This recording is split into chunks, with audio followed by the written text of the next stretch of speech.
고조선의 발전, 그래서 단군조선이에요. 일단 우리가 이제 BC 2333년에 고조선이 만들어졌다라는 정도는 아실 거고요. 모르면 지금 알아놓으셔야 돼요. 한국 사람이니까. 자, 이 2333년에 단군왕검이 건국을 했고요. 당시에 우린 뭐다? 청동기입니다. 청동기 시대에 나라가 만들어졌다. 그것을 어떻게 알 수가 있느냐? 우리 삼국유사, 제왕운기, 세종실록, 지리지, 동국여지, 승남, 응제수 여러 수록 문헌이 있는데 우리는 실질적으로 삼국유사, 제왕운기, 세종실록, 지리지 정도까지는 알아놓으셔야 된다라는 거죠. 그렇다면 이 내용이 무엇이냐? 한번 보고 넘어가자라는 거죠. 우리는 천신이 있었어요. 우리 민족의 천신은 환인, 하늘신이죠. 그리고 환인의 아들 환웅이 있다라는 거죠. 풍백, 우사, 운사, 그래서 비, 바람, 구름을 주관하는 신과 그리고 군사 삼천을 딸려서 보냈습니다. 자, 환웅은 이제 구릉지 태백산 신단수의 자리를 잡고 공표를 합니다. 신이 내려왔으니 니들의 소원을 들어주겠다라고 얘기하니까 곰과 호랑이가 나타나서, 그렇죠? 그래서 소원을 들어주세요 라고 얘기합니다. 그래, 니들 소원이 뭐냐? 사람이 되게 해주세요 라고 얘기를 하죠.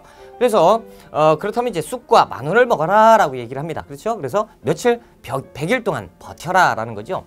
그런데 며칠 만에 21일 만에 이름하여 37일, 37에 20일. 그래서 어른들이 37일 하는 건 21일이에요. 21일 만에 호랑이는 못 참고 도망가고요. 곰은 겨울잠을 자고 계속 있었으니 이겼죠. 그래서 사람을 만들어줬어요. 뭐라고 만들어줍니까? 웅녀라고 해서 만들어줘요. 자, 곰은 그대로 친구들을 만나러 가는데 친구들이 다 뭐다? 곰입니다. 그러니까 이제 곰이 사람이 돼가지고 오니까 뭐 친구도 아닌 것이 그럼 잡아먹어버릴까? 그러니까 이제 웅녀가 다시 도망오는 거죠. 그리고 내 인생이 이렇게 된 건 다 네 책임이다 라는 거죠. 그래서 환웅이 웅녀와 아이를 낳았으니 그것이 뭐다? 단군왕검이요. 요것이 우리가 단군 이야기죠. 시험에 이대로 나오면 얼마나 좋을까요? 그렇죠? 그런데 시험에 나오는 건 이렇게 나오죠. 자, 일단 우리는 이제 환웅이니까 일단 천신사상이 들어옵니다. 하늘신 사상을 우리가 갖고 있었던 우리 민족, 그렇죠? 그리고 풍백, 우사, 운사지요? 당시에 비, 바람, 구름은 뭐에 쓰이는 거예요? 농경에 쓰이는 겁니다. 그러니까 농경사회였고, 그리고 이들을 주관하게 했다라는 사료가 있죠. 뭐예요? 시켰다라는 거, 계급사회였고, 환웅은 널리 인간을 이롭게 하려고 했던 홍익인간 사상이 여기서 나타나고요. 자, 그리고 실제로 곰과 호랑이가 사람이 됐습니까? 아니죠. 뭡니까? 곰을 믿었던 부족과 호랑이의 신령이 깃들어 있다. 그래서 호랑이를 신격화시킨 부족이 한판 전쟁을 하고 있었다라는 거죠. 그러니까 토템 사상, 그렇죠? 토템 사상이죠. 그러니까 이때는 언제예요? 신석기예요. 자, 그러니까 당시에 신석기에 있었던 부족들이 다툼을 하고 있었고, 그리고 이주 세력, 뭡니까? 환웅을 믿었던 부족이죠. 환웅을 믿었던 부족이 군사 3천을 데리고 온 거죠. 그래서 누구하고 연합합니까? 곰 부족과 연합을 한 거예요. 그래서 호랑이 부족을 몰아낸 거죠. 이것입니다. 후진적 토착 세력과 선진적 이주 세력이 연합을 한 국가. 그러니까 이때는 뭐예요? 청동기 시대니까 이때 청동기 사회였다라는 것을 알 수 있고, 연맹 국가로 시작하지 연맹 왕국으로 시작하는 것이 아니다라는 거죠. 왕이 아니고 뭐예요? 단군 왕검이죠. 이름에서 단군은 제사장을 얘기하는 거고, 왕검은 정치적인 군장을 얘기하는 거니까 제사장과 군장이 한 몸이다. 뭐예요? 제정일치사회임을 알 수가 있다라는 거죠. 그리고 우리는 하늘신이 우리 민족을 선택했다라는 선택받은 백성, 선민사상도 내포가 돼 있다라는 거. 이것이 시험에 나오는 것이죠. 자, 이제 그렇다면 넘어가 봅시다. 세력 범위는 어디냐? 요령에서 대동강 유역까지. 거기에 이제 비파영동검과 고인돌이 출토되면서 우리가 이 지역이 고조선이었구나를 알 수가 있어요. 근데 우리가 너무 어렵죠. 왜? 요령이 어딘지 몰라. 그렇죠? 이걸 모르고 지금 수업을 들어가면 굉장히 힘듭니다. 자, 일단 들어가기 전에 우리가 이제 국사 전반을 할 건데 위치를 잡아 드릴게요. 우리나라고 여기 이제 압록강 이렇게 가 있죠. 자, 중국 땅에 보면 이렇게 올라가는데 요하강이 있어요. 이 강이 랴오어 강이에요. 우리말로 하면 요하강인데 이 강을 기점으로 해서 이쪽이 요서지방, 이쪽이 요동지방이에요. 요자 서쪽 동쪽. 그래서 요걸로 갈리는 거예요.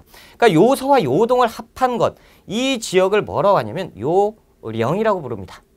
그러니까 요령 지방에서 대동강까지 요렇게 형세가 형성되는 것이 고조선이고, 자, 그리고 여기 이렇게 해서 러시아 지역 있죠? 여기는 우리가 알죠? 연해주예요. 자, 그렇다면 간도가 어디냐? 간도가 이 압록강에서 두만강 여기에 요 정도 지역이 간도인데요. 여기에서 이제 나뉩니다. 백두산이 여기 있고요. 백두산을 기점으로 여기가 북간도고, 그리고 여기가 서간도입니다. 자, 여기를 가지고 뭐라고 부르냐면 남만주라고 불러요. 왜? 만주가 어딥니까? 연해주 뺀 요령을 포함한 이렇게 넓은 지역을 다 만주라고 부릅니다. 그러니까 이 만주, 북만주, 그리고 짝 잘리면 이쪽이 남만주죠. 그래서 남만주라고도 불리는 것이 서간도와 북간도예요. 자, 이렇게 해서 우리가 위치를 잡고요. 그렇다면 보자라는 거예요. 요령지방이라 했죠. 여기 요하강 흐르죠? 랴오어강 흐르잖아. 그렇죠? 그러면 요서지방, 요동지방 포함한 지역 나오죠? 그리고 여기 대동강. 그래서 요렇게 가는 지역이 어디다? 고조선의 위치다. 어떻게 할 수 있느냐? 비파형 동강과 고인돌이 엄청나게 이렇게 보면 매장이 돼 있다라는 거죠. 이렇게 봐서 우리가 고조선의 영토를 알 수가 있다라는 거. 자, 이제 계속 들어갑니다. 이제 그러면 우리 기본적인 건 끝났어요. 정치로 들어갑시다. 자, 기원전 4세기경 요서지방을 경계로 해서 연나라라는 곳이 있어요. 요서지방이 이렇게 있고 요 근처에 연이 있었나 봐요. 그렇죠? 자, 연나라가 공격을 합니다. 그래서 연나라 장수 진계라는 사람이 공격을 했어요. 그래서 이때 공격을 받은 고조선이 굉장히 위태로워집니다. 그래서 요동까지 상실하면서 밀렸었던 일이 있었다라는 거예요. 조금 있다가 이제 그 세력을 다시 규합해서 고조선이 연을 공격을 해서 영토를 더 확장하긴 하는데 이 내용은 안 나오고 연나라 장수 진계가 공격을 했었다. 우리는 공격을 받았다라는 정도까지만 기억하시면 돼요. 나중에 정리를 다시 해드릴게요. 자, 기원전 3세기경에 왕이 출현을 해요. 분명히 고조선은 뭘로 시작해요? 군장으로 시작합니다. 그런데 기원전 3세기경 가면서 부왕이나 준왕, 왕이 등장을 하죠. 그래서 왕이 등장해서 왕위를 세습하는. 그리고 이제 체제는 왕 밑에 상, 대부, 장군, 왕 밑에 상도 있고 대부 있고 장군이 있고 이런 식으로 구성이 되어 있는 것이 고조선입니다. 자, 위만주선이 등장을 하는데요. 일단 성립을 한번 봅시다. 군사 1000명과 위만이 입구를 하는데요. 무슨 얘기냐 이거. 위만은 또 뭐냐. 고조선 서쪽 병변을 수비한다라고 되어 있는데 잘 모르겠죠? 자, 넘어갈게요. 자, 일단 고조선이 있는데요. 이때는 단군의 열통이 지배하고 있는 단군조선입니다. 단군의 자손들이 계속 지배를 하고 있죠. 위만이라는 사람이 중국 쪽에서 이렇게 군사 1000명을 데리고 넘어와요. 쫙 넘어옵니다. 자, 그래서 쫙 넘어와가지고 당시의 왕을 공격해서 죽이는 게 아니고 왕에게 무릎 꿇고 얘기하죠. 원래 나는 고조선 사람이고 고조선의 상황이 그래서 저쪽에 살고 있었는데 고조선에 귀순하겠습니다 라는 거예요. 귀하 요청을 했고, 근데 이때 왕이 위만 괜찮네. 그리고 이 군사 1000명이요. 모두 다 철기로 무장하고 있었다라는 거죠. 우와! 선생님, 그러면 이 청동기로 시작했던 고조선이 위만을 통해서 철기 문화, 그래서 철기 문화로 바뀝니까? 아니요. 이때 당시 고조선도 철기 시대였는데 당시에 초기 철기 시대입니다. 다시 얘기해서 지배자 몇 명만 강철검을 갖고 있었던 시대예요. 나머지는 뭐 돌이나 총동을 갖고 있었겠죠. 자, 그런데 이때 군사 1000명은 모두 다 1000명을 다 철기가 1000명 모두가 철기로 무장을 하고 있었다는 강력한 부대였어요. 그런데 불구하고 숙이니까 아유 이쁘죠? 그래서 너는 이쪽 동네를 줄 테니까 여기에 장수로 활약을 해라. 그래서 위만이 서쪽 변방을 지키는 이런 정도까지 갔었습니다. 자, 이것이 이제 위만의 입국인데요. 자, 이후에 고조선의 왕이 된다라는 거예요. 그래서 자, 여기 한번 봅시다. 자, 일단 고조선이라고 하면 되게 헷갈려요. 지금 우리 고조선 하면 단군 할아버지만 알고 있는데 무슨 위만 이거 뭐냐? 자, 단군 왕검이 세운 BC 2333년 이때부터 고조선이 시작되는 것이고요. 쫙 가다가 어디? BC 194년 이때 기점이에요. 그래서 이 이전에 위만이 입국합니다. 위만. 그러니까 여기에서 이제 진계가 또 공격하기도 하고, 그렇죠? 왕이 등장했고 진계가 공격했고 그 다음에 위만이 입국한 거예요. 점차적으로 시험이 어려워지기 때문에. 그런데 이제 위만이 당시에 그 고조선, 자, 고조선이 단군조선 끝났잖아요. 조선이 이제 거의 말미에 가면 왕권 떨어지고요. 구정부패가 심해집니다. 그래서 관리들이 이 수탈을 일삼고 이런 일들이 벌어져요. 그러다 보면 어떻게 자연스럽게 권력 다툼이 생기겠죠. 그러니까 중앙에서 엉망진창이 되니까 내가 이쪽에서 이렇게 목숨 걸고 수비하는데 중앙은 권력 다툼하고 있어? 차라리 그럴 거면 내가 왕이 돼야 되겠다라고 해서 수도를 들어가서 왕을 공격하고요. 이 당시에 준왕은 여기에서 이제 죽임을 당하는 게 아니고 그 아래로 내려갑니다. 그래서 그 아래는 진이라고 하는 나라가 있었는데요. 이것이 이제 조금 이따 다 바뀌어요. 아무튼 진나라의 왕이 됩니다. 그러니까 죽이진 않고 쫓아냈어요. 그리고 나서 그 왕좌에 앉는 것이 위만입니다. 그리고 이제 나라는 바뀌었다. 위만이 통치하는 새로운 나라로 간다. 하지만 이름은 뭐 고조선으로 그대로 갑니다. 그래서 이 단군 혈통이 지배했던 조선, 이때를 단군조선, 그리고 위만이 왕이 된 이 시점부터 위만이 지배했던 위만 혈통, 그래서 위만의 아들과 손자가 마지막 왕이에요. 3대가 지배했던 위만조선. 그래서 이 조선, 단군과 위만이 지배했던 조선 모두를 고조선이라고 부릅니다.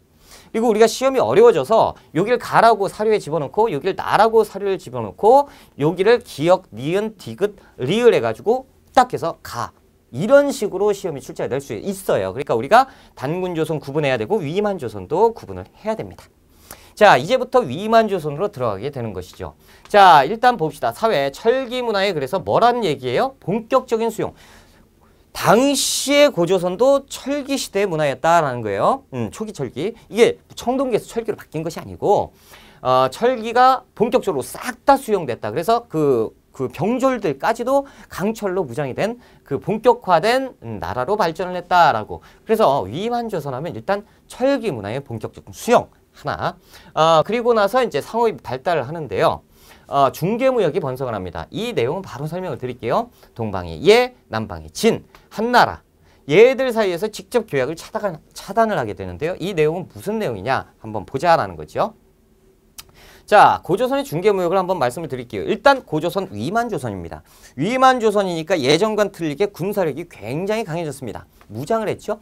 자, 이 고조선, 이 철기로 무장되어 있는 세력, 예전에 한나라는요, 고조선을 굉장히 우습게 봤다라는 고조선의 경기를 마음대로 넘고요. 이렇게 여행도 갔고, 이렇게 여행도 다녔습니다.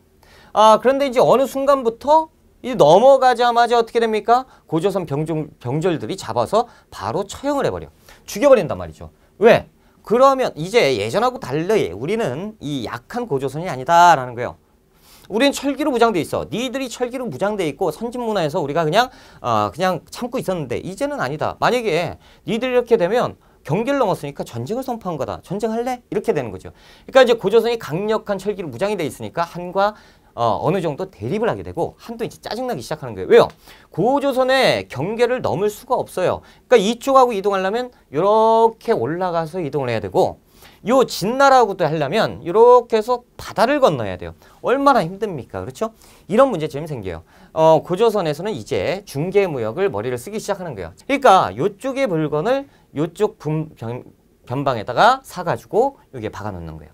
요쪽도 마찬가지로 요쪽에 있는 거 물건 요쪽에다 놓고. 자, 그럼 진나라도 마찬가지로 무역을 해야 되는데 한나라의 특산물 같은 걸 사가지고 요쪽에다가 놓는 거예요. 수수료를 받으면서 이들에게 팔기 시작하는 중개무역을 시작하게 됩니다. 그러니까 중개무역을 시작하게 되니까 누가 제일 짜증나요? 한나라. 야, 이 고조선 말이야. 이 예전에 힘도 없을 때 맥 못 치고 가만히 있더니 철기가 무장됐더니 어쭈 우리한테 덤벼? 그런데 실질적으로 고조선의 형세가 강하기 때문에 한나라가 더 강하죠. 그런데 공격을 할 수는 없어요. 왜? 서로 피해를 보기 때문에. 그래서 고조선 니들 한번 두고 보자 그러고 이를 갈면서 칼을 갈고 있는 한나라입니다. 자, 요런 상황이 벌어지는 거예요. 그래서 어찌됐건 우리 입장에서 봤을 때 고조선은 지금 강력한 철기로 무장되어 있는 군대, 그리고 그를 기점으로 해서 경제력도 성장한다라는 것까지 보시면 됩니다. 자, 그래서 철기 문화의 본격적인 수용, 활발한 정복 사업도 했고요. 상업이 발달하니 이것은 뭘로 간다? 중개무역으로 간다라는 거죠. 그래서 예나라, 진나라, 한나라 사이에서 직접 교역을 하고 이 방금 보신 것처럼 한나라가 지금 짜증나고 있다라는 거죠. 그래서 고조선과 한나라의 갈등이 시작되고 자, 한나라 무제가 이제 드디어 때가 됐다라는 거죠. 정권 말기가 되면 항상 힘이 약해집니다. 그러면 따라오는 게 지배층의 내분이에요. 내분이 있으니 국방력이 강합니까? 약해지는 거죠. 그 틈을 타서 한무제가 이제 때가 됐다. 우리는 고조선을 공격한다. 그러면서 공격을 하기 시작합니다. 자, 고조선에 공격을 한 이 한무제. 자, 그런데 여기에서 기억하셔야 되는 건 뭐냐면 첫 번째 공격에서는 우리가 이겨요. 그래서 한무제가 대군을 이끌고 공격을 하지만 우리가 패수라는 곳에서 1차에서 접전을 벌이다가 이겨서 한나라를 몰아냈고 그 다음에 2차, 3차 계속 공격하면서 결국에는 무너지는 것이 고조선이에요. 자, 일단은 한번 볼게요. 역계경이라는 사람이 있어요. 고조선의 상입니다. 그러니까 지금으로 따지면 넘버 2예요. 국무총리격이죠. 그래서 대신인데 고조선 상 대신 역계경이 얘기를 해요. 침략 직전에 우거왕한테 얘기하는 거죠. 한나라가 공격하니 왕께서는 이렇게 외교로서 이런 전략을 피시는 게 어떻겠습니까? 라고 얘기하지만 왕은 뭐라고 얘기해요? 말도 안 되는 소리. 너가 지금 몰라서 네 지금 싸움 피하려고 하는 거지. 너 같은 신하 필요 없다. 이런 식으로 이제 무시해버리니까 역계경이 이제 고조선은 끝났구나. 그래서 그 아래 진나라로 망명을 하게 됩니다. 그래서 이 역계경의 진나라로 넘어가는 것 요것도 우리가 기억을 하셔야 돼요. 자, 역계경이 나오면 단군조선이에요? 위만조선이에요? 위만조선입니다. 연나라 장수 진게 단군조선이고 꼭 기억하셔야 돼요. 자, 그리고 나서 이제 한나라가 고조선을 멸망을 시키게 되는 거죠. 자, 단군조선이 이렇게 됐습니다. BC 194년 위만이 와서 위만의 새로운 조선, 위만조선이 들어왔고 우리는 역계경의 건의를 한번 볼 필요도 있고요. 위만조선이다. 역계경의 건의는 바로 BC 108년 직전이죠. 그래서 역계경은 어디로 내려가요? 진나라로 내려가게 되고요. 그래서 BC 108년에 그 위만조선은 멸망의 길로 가게 되었다라는 거예요. 그래서 우리가 지금 한 9년을 설치를 했다라고 하는데 이게 무슨 내용이냐면 자, 보세요. 원래 여기 고조선이에요. 그렇죠? 여기가 고조선이었는데 고조선을 누가 한나라가 점령을 했다라는 거죠. 한나라가 우리 땅이다라고 해서 일종의 그 시청 4개를 만든 거예요. 현도군, 임등군, 낙랑군, 진번군. 그래서 이렇게 하나, 2개, 3개, 4개 이름하여 한사군 혹은 한군현이라고 부르는 겁니다. 그러니까 한나라 애들이 여기에다가 집을 짓고 살았다라는 거예요. 그래서 나중에 여기에 이렇게 이제 4개가 있는데 이 두 개 이렇게 그래서 4개가 서로 이 통합되고 나중에 분화되면서 통합분화가 되면서 낙랑과 대방으로 2개로 만들어지긴 하는데 이 한사군이요. 낙랑대방이 나중에 4세기 고구려 미천왕 때까지 한반도에 존재하고 있었다라는 얘기예요. 자, 그래서 유민을 탄압하기 시작하죠. 한사군, 한군현을 설치해놓고 한나라가 고조선 유민들 탄압을 위해서 여러 가지를 시행합니다. 그런데 때만 되면 그 고조선 유민들이 한나라를 계속 공격하죠. 한나라는 짜증이 막 머리 끝까지 나는 거예요. 그래서 이 고조선 애들을 탄압을 할 무슨 방법이 없을까라고 하는데 고조선에는 8조법이 있었습니다. 이 8조법을 60개 조로 증가를 시켜요. 그러니까 이제 여기에서 하나 짚고 넘어가야 되는 거예요. 이 8조법은 언제 법이에요? 고조선법입니다. 자, 60개조로 들어간 법은 언제 거예요? 고조선 멸망 직후니까 엄밀히 따지면 고조선법이 아니고 한나라 법인 거예요. 자, 일단 이렇게 하고 이제 넘어갈게요. 그러면 고조선의 8조법을 한번 보자라는 거예요. 자, 고조선의 8조법 8개 조목인데요. 그중에 3개 조만 나타나고 있습니다. 우리나라 역사서가 아니고 중국 역사서 한서에 이 내용이 나와 있죠. 그래서 첫 번째 뭡니까? 백성들에게만 8조를 만들었는데 그것은 대개 사람을 죽인 자는 즉시 죽이고라고 얘기하고 있어요. 그러니까 사람을 죽인 자는 즉시 죽이는 것 생명을 중요시했다. 다시 얘기해서 노동력을 중요시했다라는 얘기고 그리고 상해를 입힌 자는 곡식으로 배상을 했다라는 거예요. 당시 사회가 재산의 척도는 곡식 그러니까 농경사회였고 그리고 곡식으로 배상을 하는 거니까 사유재산이 있으니까 배상하겠죠. 사유재산 제도가 있었고 자, 절도한 자는 어떻게 노비로 삼습니다. 그러니까 노비라는 제도, 계급이 있었다. 계급사회가 계급사회였고 용서를 구하기 위해서 50만 전이라는 돈을 썼지요. 화폐를 사용했다라는 얘기예요.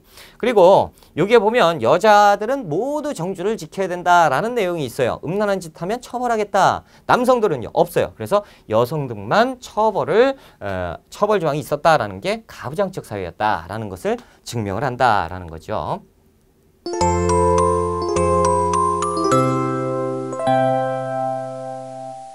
자, 이제 우리는 이제 한 페이지를 넘어가서 연맹국가로 들어갑니다. 자, 연맹국가를 보기 위해서는 한번 봐야 되는데요. 자, 이게 한 4군이 있었어요. 원래는 고조선이 있었고 고조선이 멸망하고 고조선 유민들이 살고 있지만 유민들 탄압하죠. 한 4군을 만들어서 한 나라 애들이 탄압을 하고 있을 때, 자, 이 고조선 유민들이 계속 그냥 독립운동을 계속 하고 있는 거죠. 여기에서 한나라 애들이 계속 지배하니까 못 살겠다라는 거예요. 한나라 애들이 고조선 유민들을 노비처럼 부리고 동물처럼 죽이고, 그러니까 이제 여기에 살고 있었던 고조선 유민들이요, 서로 독립운동을 하기 시작합니다. 그러면서 세력을 어느 정도 규합을 해서 나라를 만들었으니 그것이 뭐예요? 부여입니다. 자, 부여의 아들이 왕권 다툼에서 쫓겨나서 아래로 내려오죠. 주몽이 내려와서 나라를 세웠으니 그것이 뭐예요?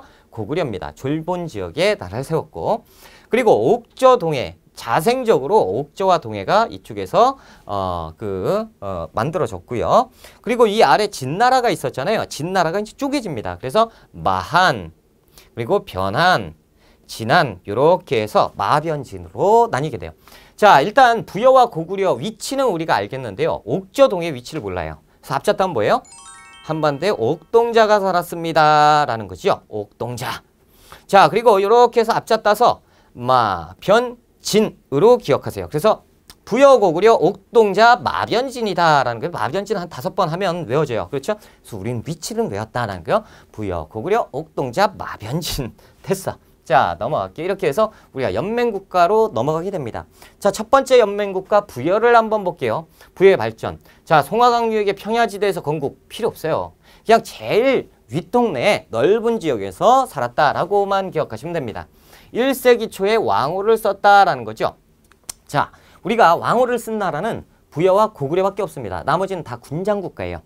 부여, 고구려만 왕국이고 나머지는 부족이 아니고 군장국가라고 보시면 되겠습니다. 자, 부여가 제일 먼저 만들어지고요.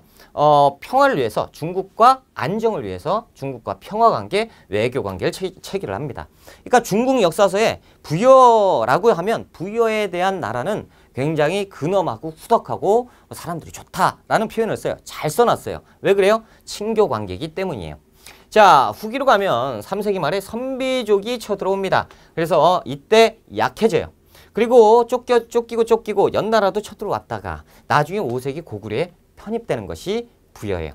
자, 체제는 5부족 연맹체입니다. 5개의 부족이 연맹한 거예요. 그래서 왕 아래 마가, 우가, 구가, 저가, 가라는 거 있잖아요. 이 가는 귀족을 얘기합니다. 귀족. 그래서 마가, 우가, 구가, 저가들이 사출도를 지배했는데 사출도는 바로 설명을 드릴 거고요. 자, 이 부여의 왕의 권한을 한번 보자. 왕권은 굉장히 약합니다.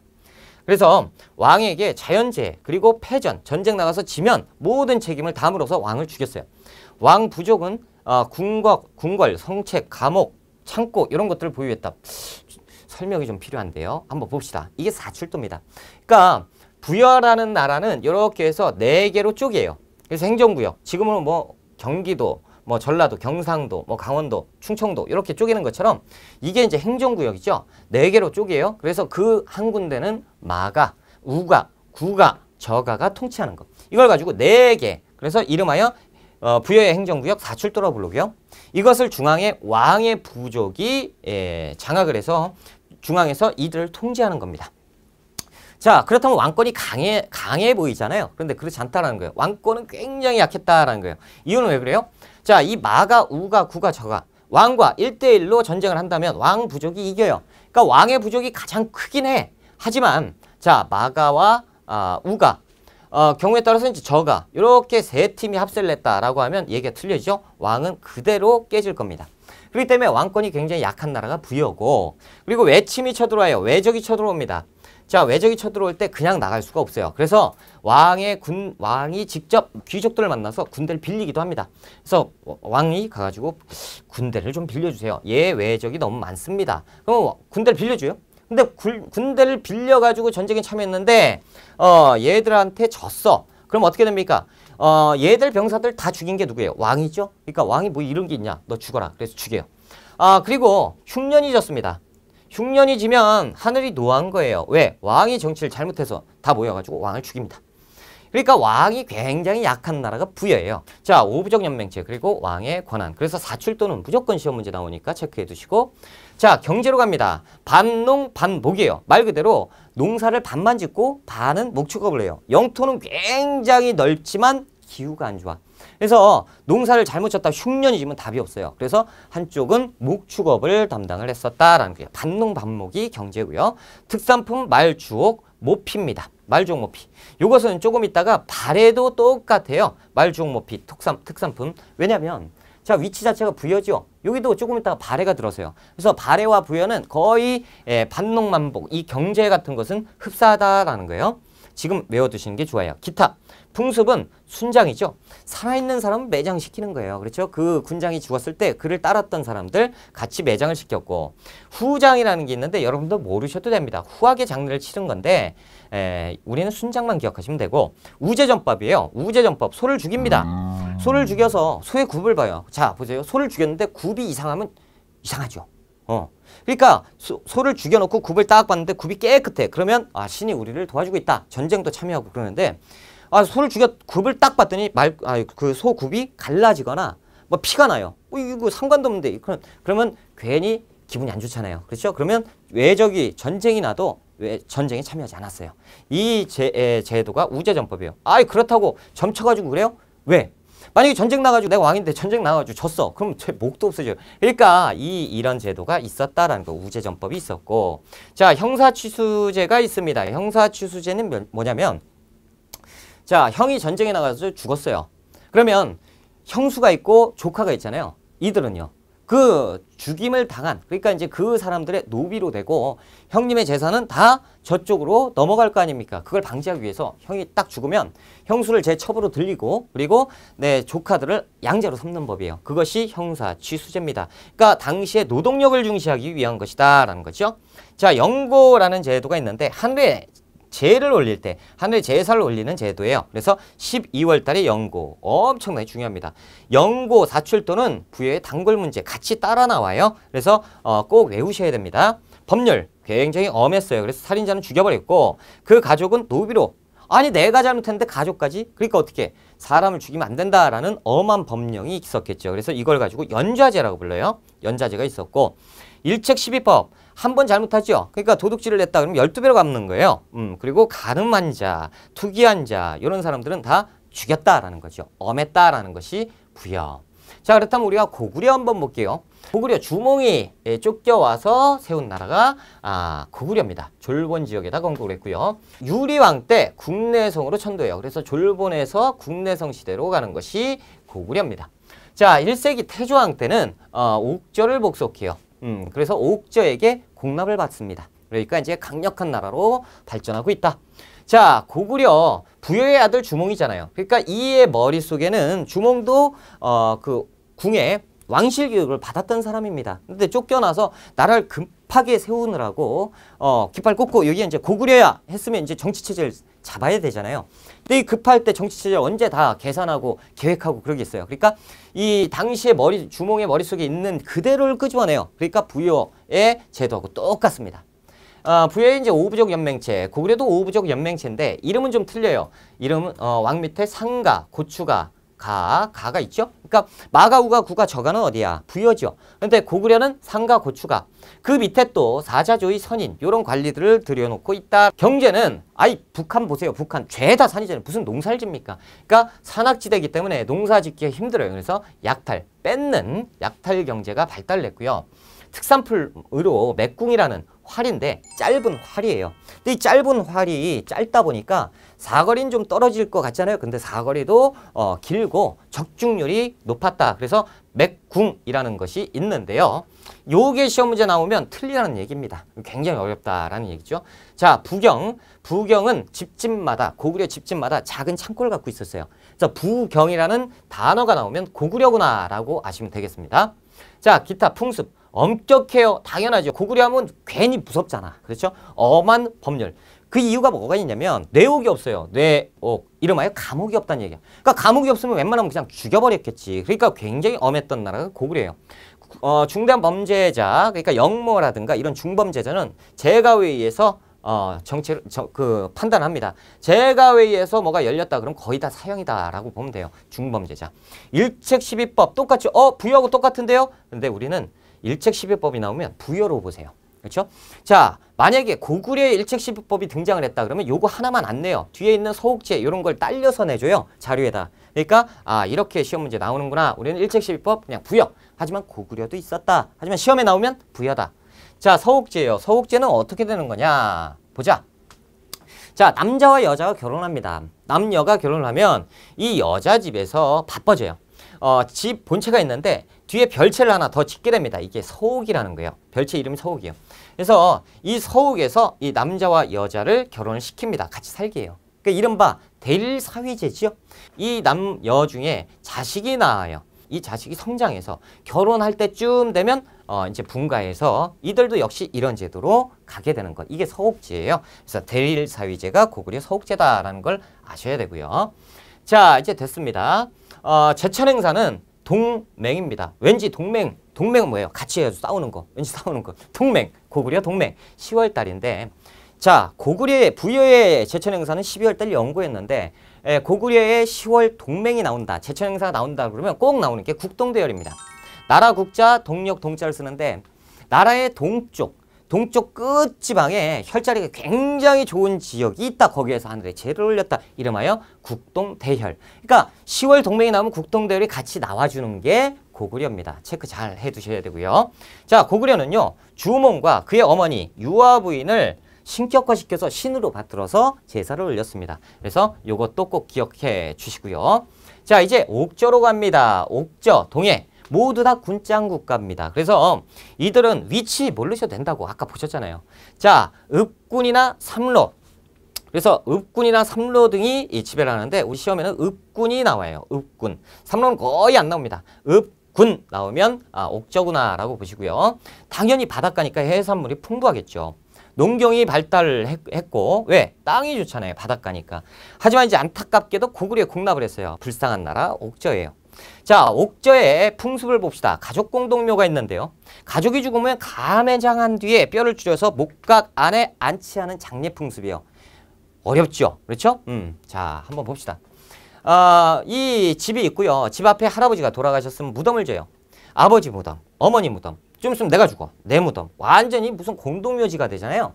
그러니까 이때 이 어느 정도 되면 무덤을 팝니다. 다 파서 이 뼈를 싹 끄집어서 닦아요. 이름하여 세골. 세수한다고 그러죠? 닦는 거예요. 골, 뼈를. 그래서 뼈를 닦아서 한 곳에다 안치를 합니다. 그리고 묘를 크게 하는 이 제도가 뭐예요? 옥저의 가족 공동묘입니다.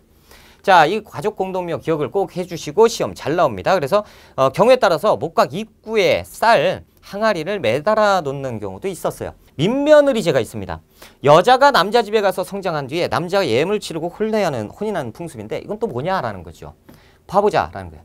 자, 우리가 고구려의 서욱제의 반대라고 보시면 됩니다. 자, 남과 여가 결혼을 하는데 이번에는 여자가 남자 집으로 가서 생활을 해요. 이때는 약혼 비슷하게 하고 생활을 합니다. 그래서 남자가 이제 나이가 차서 이제 홍기가 차서 결혼할 나이가 되면 여자가 짐을 싸요. 그리고 집으로 갑니다. 여성 집으로 가서 있어요. 그러면 이제 이쪽 남자 집도 바빠요. 여러 가지 재물을 남자한테 싹 다 싣고 야, 보내. 그러면 집 앞으로 갑니다. 남자가 집 앞에 가서 딸 데리러 왔습니다 라고 얘기하면 자기는 문을 열어요. 그 다음에 이 재물 그리고 고기 음식 같은 걸 다 받고 딸을 내어줬다라는 제도가 민며느리제입니다. 그래서 이 민며느리제는 일종의 보면 이 집에 부모가 딸을 돈 주고 판 것 같잖아요. 그래서 실질적으로는 뭐만 받았다. 음식을 받고 음식을 동네 잔치를 하고 재물은 돌려줬다라는 거죠. 엄청 좋죠. 자, 이것이 이제 옥저의 민며느리제고요. 우리가 동해로 갑시다. 동해. 동해, 강원도에 있는 거 다 알잖아요. 그렇죠? 그래서 읍군 똑같아요. 옥저하고 똑같고 경제도 거의 비슷합니다. 그래서 특산품이 나오는데 이 특산품이 동해의 단골 출제 문제죠. 그래서 단궁, 짧은 활을 얘기하고요. 과하마, 말 그대로 과일나무 아래에 다닐 수 있는 말. 그러니까 작은 말을 얘기하는 거고 반어피는 바다 표범의 가죽입니다. 그래서 앞잡다면 단과반이에요. 단과반. 동해, 옥저하고 헷갈려요? 동해 디귿, 단과반 디귿 됐다. 동해는 단과반입니다. 그렇죠? 됐어요. 외웠다. 자, 기타 풍습. 10월 달에 제철은 행사 무천이라는 것을 했습니다. 옥전 안 했죠? 그렇죠. 이 연맹 국가 단계에서 그 제천 행사를 안 한 나라는 옥저밖에 없습니다. 자, 그리고 이제 책화, 엄격한 조계혼이 있는데 책화는 뭐냐? 다른 부족이 침범하면 노비, 소, 말로 변상하는 제도인데 바보자라는 거예요. 자, 책화예요. A 부족과 B 부족이 있습니다. 자, A1, 여기 A쪽 애기하고 B쪽 애기하고 놀았어요. 공터에서 놀다가 싸움이 났어요. 그래서 이 다툼이 생겼는데 A가 한 대 쳤어. 그 B가 열받죠. 그랬는데 A가 도망갔습니다. 쭉 집으로 도망갔어. 도망갔는데 B1이 이제 도망가다가 A 부족의 경계를 넘었어요. 그러면 A 부족의 부족장이 나와서 체포를 해버립니다. 그리고 죽여요. 근데 죽이기 바로 직전에 통보를 해요. 야, 니네 아들내미 하나 데리고 와서 죽일 거다. 아니야. 기다려줘. 그래서 변상을 하는 제도예요. 소, 말 이런 것들을 변상을 해서 데리고 오는 제도입니다. 이것이 책화인데요. 좀 짜증이 나요. 왜? 이렇게 해서 했는데 우리가 몇 마리를 줬냐면 말 10마리를 줬어요. 근데 거꾸로 A가 여기 잡혔어. B가 얘기해. 죽일 거야. 그랬더니 아니야. 그러면서 이제 변상을 하는데 아니 말 11마리 내놔 라고 얘기하는 거예요. 왜? 10마리였잖아. 그건 그때 얘기고. 아니면 전쟁하든가. 이렇게 되는 거죠. 그러니까 짜증나. 아니야 알았어. 왜? 이게 약육강식이잖아요. 그렇죠? 약자는 이렇게 되고 강자는 이렇게 되고. 그러니까 어떻게 됩니까? 두고 봐. 나 이제 C하고 연맹할 거야. 이렇게 되는 거죠. 그런 다음에 거꾸로 15마리 내놔. 이렇게 돼. 나는 D하고 연맹할 거야. 이렇게 되죠. 자연스럽게 뭡니까? 부족이 조금씩 커지고 있죠. 부족과 부족을 크게 연결할 때 가장 좋은 건 뭐예요? 혼례지요. 그래서 이 책화하면 이 조계혼도 기억을 같이 해주시면 고맙겠다라는 거죠. 그래서 책화 나오면 조계혼도 같이 나와야 돼요. 자, 그리고 동해 특산품 단과반 말고요. 옥주하고 구분할 때 방직 기술도 구분의 대상이 돼요. 방직 기술이 발전했다라고 하면 동해입니다. 그래서 집터도 있는데 집터가 철자와 여자로 바닥이 형성되어 있다라는 것도 기억해 두시고요. 자, 사만 들어갑니다. 사만. 그래서 마변진이잖아요. 사만의 영성. 그래서 한반도 남쪽에 진이 있었어요. 예전에 고조선 아래에 있잖아요. 고조선 밑에 진이 있었는데 이 진국에서 마한, 변한, 진안의 세 개의 국가로 나뉩니다. 근데 이 마한, 변한, 진안은요. 세 개의 국가가 아니고 이렇게 돼 있는 거예요. 마한이라고 해서 54개의 부족들이 연맹한 단계, 조만한 이 54개의 국가들이 연맹한 곳, 이게 마한이고, 조금 이따 이제 목지국이 굉장히 힘이 세집니다. 그러다 전쟁하다가 백제국이 통합을 해요. 그래서 이른바 백제로 되는 것이고, 나중에 이제 여기는 변하는 12개, 그리고 진하는 12개입니다. 그래서 이들은 백제, 그리고 가야, 그리고 신라로 넘어가게 되는 거죠. 자, 이렇게 해서 이제 사만이 등장을 했고요. 자, 사만의 정치체제는 대족장은 신지입니다. 그리고 소족장은 읍차예요. 그래서 신지, 읍차 꼭 좀 기억해 주세요. 신지, 읍차. 자, 동해하고 옥저 동해는 군장의 이름이 뭐였죠? 읍군이었어. 근데 사만은 뭐예요? 읍차입니다. 그래서 읍차, 읍군이 나오면 진짜 헷갈리죠? 그런데 다행스럽게도 사만이 나오면 신지가 같이 나와줍니다. 그러니까 신지 없고 읍자가 나왔다 그러면 옥저나 동해 같은데 이쪽으로 가시면 돼요. 자, 이제 재정분리사회인데요. 사만의 특징입니다. 제사장이 천군이 따로 있었고 이가 소도를 지배했다라는 거예요. 보자. 자, 이렇게 돼 있는 게 사만지역인데 대족장, 신지, 견지, 그리고 소족장은 읍차, 불해입니다. 족장 이름이 굉장히 많아요. 이 군장이 지배하고 있는 이 지역인데 군장의 힘이 미치지 못하는 곳이 있으니 그것이 소도입니다. 그러니까 이제 A라는 애가 사람을 죽였어요. 그리고 소도로 쏙 들어가면 포졸이 소도 안에 못 갑니다. 기다려야 돼요. 왜냐하면 이쪽은 신이 살고 있는 지역이에요. 이른바 신성지역입니다. 그래서 신을 모시고 있는 장이 따로 있어요. 이른바 제사장인데 그 제사장 이름이 천군입니다. 그래서 소도라는 지역에 천군, 제사장이 지배를 하고 있는 이런 역할을 하는 것이 뭐예요? 세력을 가지고 있는 곳이 사만입니다. 그래서 이 군장의 힘이 미치지 못하는 소도라는 곳이 있고 이 곳의 지배자는 천군이었다라고 보시면 되겠습니다. 그래서 제사와 정치를 다른 사람이 하죠. 그래서 재정분리사회다라는 거 꼭 좀 기억하시고 천군, 소도 반드시 시험 나오니까 기억하시고요. 경제하면 몇 가지만 아시면 돼요. 벼농사, 철회생산, 중개무역 이렇게 하시면 됩니다. 자, 보세요. 마한, 변한, 진안이죠. 여기 보면 철의 생산이 굉장히 뛰어나서요. 이 외에 일본하고 이 낭랑하고 이렇게 중개무역을 했던 것이 변한이에요. 이 변한이 나중에 무슨 나라로 가죠? 가야로 가죠. 가야는 지금도 뭐라고 얘기해요? 철의 나라 가야라고 하지. 변한이 그 전신입니다. 그러니까 당연히 철의 생산이 뛰어났고 얼마나 철의 질이 좋았는지 화폐로도 쓰이기도 했다라는 거죠. 화폐처럼 쓰이는 나라 변한이다라는 거 기억하셔야 되고요. 그래서 변홍사 철의 생산이 뛰어났고 중개무역을 담당했다. 그렇죠? 그리고 풍습 두 번의 제사를 지내는데 5월 수린날. 그래서 수린날 지금도 있습니다. 단오. 그렇죠? 그래서 5월 달에 수린날 제천 행사를 했고 10월 상달제. 그래서 계절제. 그래서 이 수린날과 상달제를 시험 문제 내는 것보다 뭐라고 나오냐면 5월 달에 한 번, 10월 달에 한 번 두 차례 계절제를 열었다라고 시험 문제 나오니까 잘 기억해 두시고요. 반음집, 귀툴집 이런 것들이 있었다라는 거예요. 둘에도 있었는데 제가 체크해 드린 것만 공부하시면 됩니다. 자, 두 번째 시간은 요 정도 하고요. 쉬었다 갑시다.